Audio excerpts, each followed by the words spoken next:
Hi friends, అందరూ ఎలాగున్నారు? ఇవాళ వీడియోలో వచ్చేసరికి నేను ఏపీ ఈఏపీ సెట్‌కి సంబంధించి అన్ని జనరల్ ఇన్‌స్ట్రక్షన్స్ మీకు ఎక్స్‌ప్లెయిన్ చేయబోతున్నానండి.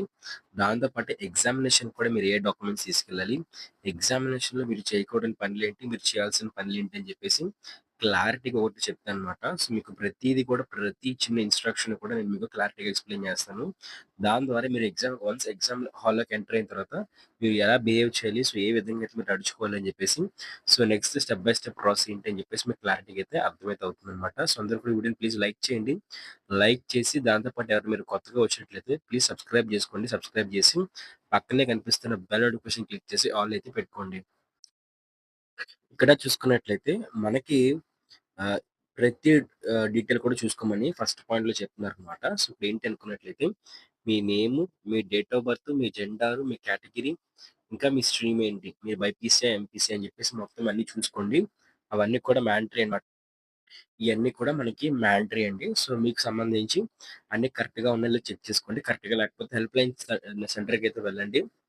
లేదనుకున్నట్లయితే మీరు జీమెయిల్ చేయొచ్చనమాట. వాళ్ళకి ఈమెయిల్ చేస్తే అప్పుడు కూడా మీకు ఇక్కడ పైన కనిపిస్తున్న డీటెయిల్స్ ఏమైనా రాంగ్ ఉంటే వాళ్ళు కరెక్షన్ చేస్తారు. అలాగే ప్రతి ఒక్కరు కూడా హాల్ టికెట్‌ని తీసుకెళ్ళాలనమాట. సో, హాల్ టికెట్ గాని లేకపోయినట్లయితే ఎగ్జామ్ హాల్‌లోకైతే వాళ్ళు రానివ్వరని చెప్పేసి క్లారిటీ చెప్పారు. సో, ఇక్కడ వాళ్ళు చెప్తుంది ఏంటి అనుకున్నట్లయితే, మీరు ఒక రోజు ముందే మీ ఎగ్జామినేషన్ సెంటర్ యొక్క అడ్రెస్ బాగా తెలుసుకొని ఒకసారి వెళ్లి, ఆ అడ్రెస్ బాగా కన్ఫర్మ్ చేసుకోండి. అక్కడికెళ్ళే రూట్ అవన్నీ కన్ఫర్మ్ చేసుకోండి. అలాగే నెక్స్ట్ డే కూడా మీరు ఒక గంట ముందు వెళ్ళినట్లయితే మీకు ఎలాంటి అంటే ఆన్ టైమ్‌కి మీరు వచ్చే విధంగా మీరు చూసుకోగలరనమాట. అలాగే మీరు ప్రతి ఒక్కరు కూడా మీ హాల్ టికెట్‌ని తీసుకెళ్ళాలండి. మీ హాల్ టికెట్‌తో పాటు మీరు దానికి సంబంధించి ఐడెంటిటీ ప్రూఫ్ అన్నమాట. అంటే మీ government identity proof like PAN card, vote card, passport, driving licence, Aadhaar card, hall ticket లేకపోతే మీ యొక్క ఇంటర్మీడియేట్ హాల్ టికెట్ తీసుకెళ్ళినా సరే సరిపోతుందన్నమాట. అందులో కరెక్ట్‌గా ఉన్నట్లయితే అది పట్టుకెళ్ళినా సరే మీకు వాలిడ్ అయితే అవుతుంది. అలాగే ప్రతి ఒక్కరు కూడా మీరు ఒక బ్లూ ఆర్ బ్లాక్ పెన్ అయితే తీసుకెళ్ళాలన్నమాట. బ్లూ ఆర్ బ్లాక్ పెన్ తీసుకెళ్ళండి. అలాగే ఆన్‌లైన్ అప్లికేషన్ ఫార్మ్ కూడా తీసుకెళ్ళాలన్నమాట. Okay. Online application form, blue or black pen, hall ticket అయితే మీరు తీసుకొనైతే వెళ్ళాలి. వీలైతే 2 పాస్‌పోర్ట్ సైజ్ ఫోటోలు కూడా తీసుకెళ్ళడానికి ట్రై అయితే చేయండి. అలాగే ఎవరైతే ఎస్సీ, ఎస్టీ కేటగిరీ వాళ్ళు ఉంటారో వాళ్ళ క్యాస్ట్ సర్టిఫికేట్ జిరాక్స్‌ని కూడా వాళ్ళు తీసుకెళ్ళాలన్నమాట. వీళ్ళకైతే ప్రతి ఒక్కరు కూడా అప్లికేషన్ ఫార్మ్ మీద ఫోటో అయితే స్టిక్ చేసి మీకు సంబంధించి ఎవరైతే ప్రిన్సిపల్ ఉంటారో, సో, ప్రిన్సిపల్‌తో సైన్ చేయించుకోండి. లేదంటే గెజిటెడ్ ఆఫీసర్ దగ్గర సంతకం చేయించుకోండి. అలాగే ప్రతి ఒక్కరు కూడాను మనకి 7:30 కల్లా కూడా అలౌ చేస్తారండి. 9 ఏఎంకి ఎగ్జామ్ అయితే మార్నింగ్ 9 ఏఎం ఎగ్జామ్‌కి 7:30 నుంచి ఎగ్జామినేషన్ సెంటర్‌లోకైతే మీకు అలౌ చేస్తారు. సో, ముందే ఒక గంటన్నర ముందే ఎళ్ళగలరనమాట.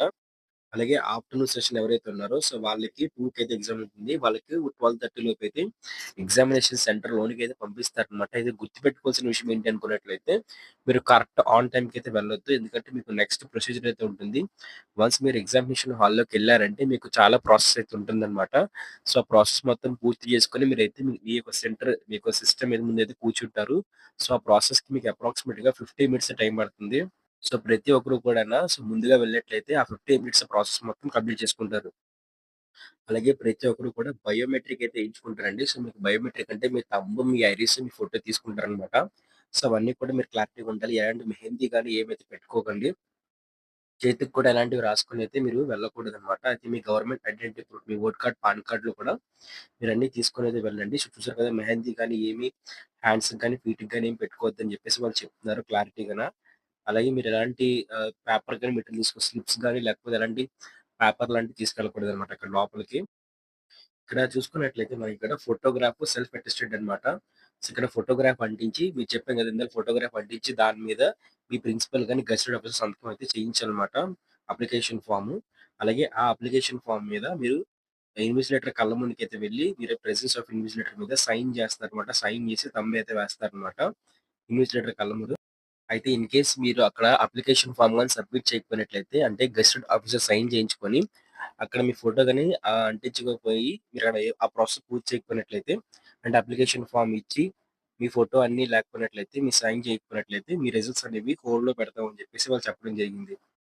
అలాగే వన్స్ మీరు ఎగ్జామినేషన్ హాల్‌లోకి గాని వచ్చారంటే మీరు ఇంకా ఎగ్జామ్ అయిపోయినంత వరకు కూడా మీకు ఎగ్జామినేషన్ హాల్‌లో అయితే బయటికి పంపించరు. మీరు ఎగ్జామ్ ఎంత లోపు కంప్లీట్ చేసినా సరే వాళ్ళు లాస్ట్ మినిట్ వరకు కూడా మిమ్మల్ని అయితే ఎగ్జామ్ హాల్‌లో అయితే ఉంచుతారనమాట. మార్నింగ్ అయినా, ఆఫ్టర్‌నూన్ అయినా సరే. అలాగే అక్కడ మీకు కంప్యూటర్ స్క్రీన్ మీదయితే మీకు ఇన్‌స్ట్రక్షన్స్ కనిపిస్తాయండి. సో, ఏ విధంగా ఎగ్జామ్ రాయాలి, ఏ విధంగా ఎగ్జామ్ అటెంప్ట్ చేయాలని జెప్పేసి. సో, ప్రతి ఇన్‌స్ట్రక్షన్ కూడా మీరు చదువుకుంటేనే మీకు క్లారిటీగా అర్థమైతే అవుతుందనమాట. అయితే అక్కడ మీరేమన్నా సాఫ్ట్‌వేర్ గాని, హార్డ్‌వేర్ సంబంధించి ప్రాబ్లమ్స్ ఫేస్ చేసినట్లయితే, అక్కడున్న స్టాఫ్‌కి మీరు కాంటాక్ట్ అయినట్లయితే వాళ్ళ సాఫ్ట్‌వేర్ ప్రాబ్లమ్స్, హార్డ్‌వేర్ ప్రాబ్లమ్స్ మొత్తం రెక్టిఫై చేస్తారు. అప్పుడు మీకొక క్లాక్ వాచ్‌లా ఉంటుందనమాట. సో, టైమ్ అయితే ఉంటుంది. టైమర్ అయితే స్టాప్ అయితే అయిపోతుందనమాట. అయితే మీకు ఎంత టైం అయితే ఫిక్సింగ్ చేయడానికి సాఫ్ట్‌వేర్ గాని, ఆ హార్డ్‌వేర్ గాని ఫిక్స్ చేయడానికి టైం తీసుకుందో, సో, ఆ ఎక్స్‌ట్రా టైం అనేది ఒక 15 మినిట్స్ టైం తీసుకుంటే, ఆ 15 మినిట్స్ ఎక్స్‌ట్రా టైం అనేది వాళ్ళు మళ్ళీ ప్రొవైడ్ చేస్తారనమాట. మళ్ళీ ప్రొవైడ్ చేయడం అంటే ఏంటి? మళ్ళా 15 మినిట్స్ టైం అనేది సో, మీకు ఎగ్జామ్ అయిపోయిన తర్వాత మళ్ళీ మీకు 15 మినిట్స్ ఎక్స్‌ట్రా అనేది ప్రొవైడ్ చేస్తారనమాట. అంటే ఆ క్లాక్ వన్స్ సిస్టమ్‌లో ఏదైనా ప్రాబ్లమ్ వస్తే వెంటనే ఆగిపోవడం జరుగుతుంది. మీరు ఎలాంటి కాలిక్యులేటర్‌లు గానివ్వండి, ఓకే. మ్యాథమెటిక్ లాజిక్ టేబుల్స్ కానివ్వండి, సెల్ ఫోన్స్ కానివ్వండి, పేజెస్ కానివ్వండి, వాచెస్ అన్ని రకాల వాచులు అంటే మెకానికల్ వాచెస్ కూడా మీరైతే నాట్ అలౌడ్ అనమాట. అలాగే లార్జ్ స్పెక్టికల్స్ ఏమన్నా గూగుల్ గ్లాసెస్ లాంటివి, ఎలక్ట్రానిక్ గ్యాడ్జెట్స్ లాంటివి సో, మీరేం తీసుకెళ్ళకూడదనమాట. అవన్నీ కూడా లూజ్ షీట్స్ ఆఫ్ పేపర్ చిన్న చిన్న పేపర్ లాంటివి కూడా మీరేం తీసుకెళ్ళకూడదు. సో, మొత్తం అయితే మీరు బయటనైతే వదిలేయాలన్నమాట మీ వాచెస్ అన్నీ కూడాను. వీలైతే ఎగ్జామ్స్ అక్కడ క్యారీ చేయొద్దు. ఎందుకు అన్నట్లయితే మనకి ఎగ్జామినేషన్ సెంటర్‌లోని సో, మనకి ఏంటంటే అక్కడ మనకి స్టోర్స్ ఉండొచ్చు, ఉండకపోవచ్చు. స్టోర్స్‌లో మీరు స్టోర్ చేయడానికి మీ పర్స్, మీ ఫోన్ లాంటివి స్టోర్స్ లేకపోతే మీరెక్కడిస్తారు? సో, అందుకే ఏం తీసుకెళ్ళకండి. లేదు మీతో పాటు మీ పేరెంట్ గాని, మీ బ్రదర్ గాని ఎవరైనా వచ్చినట్లయితే వాళ్ళని బయటకైతే సో, మన ఈ వీడియోని స్పాన్సర్ చేస్తున్న వాళ్ళొచ్చేసరికి మనకి శాస్త్ర కాలేజ్ ఆఫ్ ఫార్మాస్యూటికల్ ఎడ్యుకేషన్ వాళ్ళే అన్నమాట. సో, ఇక్కడ కనిపిస్తుంది కదా! మనకి శాస్త్ర కాలేజెస్ నుంచి అయితే మాత్రం శాస్త్ర గ్రూప్ ఆఫ్ కాలేజెస్ నుంచి సో, మనకి బీఎస్సీ నర్సింగ్ అలాగే ఫార్మసీ ఇంకా దాంతో పాటు పారామెడికల్ కోర్సెస్‌కి ఏవైతే బీపీటీ కోర్సులు ఉన్నాయో సో, అవన్నీ అయితే ప్రొవైడ్ చేస్తున్నారు. మీకు గర్ల్స్ కాలేజెస్ అయితే ఉన్నాయి. సో, దాంతో పాటే మనకి ఏవైతే ఫుల్ సెక్యూరిటీ ఇంకా మంచి హాస్టల్ ఫెసిలిటీ, ఫుడ్ ఫెసిలిటీ దాంతో పాటు మెస్ ఫెసిలిటీ ఇలాంటి అన్ని ఫెసిలిటీస్‌తో ఇంటర్ బైపీసీ చేస్తున్న వాళ్ళకి మంచిగా ఏదైతే ఆహ్, బైపీసీకి సంబంధించిన కోర్సెస్ ఏవైతే నర్సింగ్, ఫార్మసీ వీటైతే ఫిజియోథెరపీ లాంటి కోర్సెస్ అయితే మాత్రం అందిస్తున్నాయన్నమాట. సో, వెంటనే కూడా మీరు మీ యొక్క ఇంటర్మీడియేట్ ఎడ్యుకేషన్ అయిపోయిన తర్వాత సో, మీకు సంబంధించి సో, మెడికల్ కౌన్సెలింగ్‌లో వీటన్నిటిలో కూడా వెబ్ ఆప్షన్స్ పెట్టి మంచిగా సీట్ అయితే పొందుకుంటారని చెప్పేసి ఆశిస్తున్నాను. ఇన్ కేస్ మీరు గాని అబ్సెంట్ అయినట్లయితే మీకు మళ్ళీ ఎగ్జామ్ అయితే కండక్ట్ చేయరనమాట. మీకు ఇచ్చిన డేట్, ఇచ్చిన టైం కల్లా కూడా మీరు ఎగ్జామ్ సెంటర్‌కి అయితే వెళ్లి ఉండాలి. లేకపోయినట్లయితే మీరు అబ్సెంటే పడుతుంది. మీకు 1 ఇయర్ అయితే వేస్ట్ అవుతుంది తప్పిస్తే మీకు మళ్ళీ ఎలాంటి ఎగ్జామ్ కండక్ట్ చేయమని చెప్పేసి నెక్స్ట్ షిఫ్ట్ వాళ్ళతో గాని ఎవరితో కూడా మీరు ఎగ్జామ్ కండక్ట్ చేయరనమాట. సో, గుర్తుపెట్టుకోండి. సో, మీరు ఎలాంటి కాపీ చేసినా ఎవరిని పక్క వాళ్ళని అడగడం గాని, లేకపోతే పక్క వాళ్ళ దాంట్లో చూడడం గాని, లేకపోతే ఏమైనా కాపీయింగ్ చేసింది దొరికితే వాళ్ళు మీ ఎగ్జామినేషన్స్ ఆపేస్తారనమాట. క్రిమినల్ కేస్ కింద కూడా మీకైతే యాక్షన్ తీసుకుంటాం అని చెప్పేసి చెప్పడం జరిగింది. సో, అయితే మీకు వాళ్ళైతే ఎలాంటి గ్యారంటీ అయితే ప్రొవైడ్ చేయరండి. సో, మీకు అక్కడ స్టోర్స్ ఉంటాయని జెప్పేసి, అవి సేఫ్‌గా ఉంటాయని జెప్పేసి అయితే వాళ్ళైతే ఏం గ్యారంటీ ప్రొవైడ్ చేయరు. మీరు వీలైనంత వరకు కూడా ఎలాంటి వస్తువులు పట్టుకెళ్ళకుండా ఇంపార్టెంట్ వస్తువులు, బంగారం చైన్స్ లాంటివి గానివ్వండి, లేకపోతే ఏమైనా స్మార్ట్ వాచెస్, ఫోన్స్ లాంటివి పట్టుకెళ్ళొద్దు. వాళ్ళ బయటన స్టోర్స్‌లో పోయినా, లేకపోతే బయట మీరు ఎవరికైనా ఇచ్చినా సరే, అవి వాళ్ళ రెస్పాన్సిబిలిటీ అయితే కాదని జెప్పేసి వాళ్ళు చెప్తున్నారు. అయితే మీకేదో హాల్ టికెట్ వచ్చింది. మీరు ఎగ్జామినేషన్స్ రాసేసారు. దానివల్ల మీకు అడ్మిషన్ వస్తుందంటే, లేదు మీరు కౌన్సెలింగ్‌కి అటెండ్ అవ్వాలన్నమాట. అయితే మీకు ట్రావెలింగ్ అలవెన్స్ బట్టి ఏమి ఇవ్వరనమాట. సో, మీకు ఎగ్జామ్ రాయడానికి ట్రావెలింగ్ అలవెన్స్ అమౌంట్ లాంటిదైతే ఇవ్వరు. రఫ్ పేపర్స్ అనేవి కాలేజ్ మీకక్కడ ప్రొవైడ్ చేస్తారు. సో, ఒక రఫ్ పేపర్ అయిపోయాక ఇంకో రఫ్ పేపర్ అయితే ఇస్తారనమాట. అయితే ఒక రఫ్ పేపర్ మొత్తం కంప్లీట్ చేస్తే గాని ఇంకో రఫ్ పేపర్ అయితే వాళ్ళైతే రఫ్ షీట్ అయితే మీకు ఇవ్వరనమాట. అయితే మీరు ఎగ్జామ్ అయిన తర్వాత మీరు మీ దగ్గరున్న ప్రతి రఫ్ షీట్‌ని కూడా వాళ్ళకైతే సబ్మిట్ చేసేయాలి.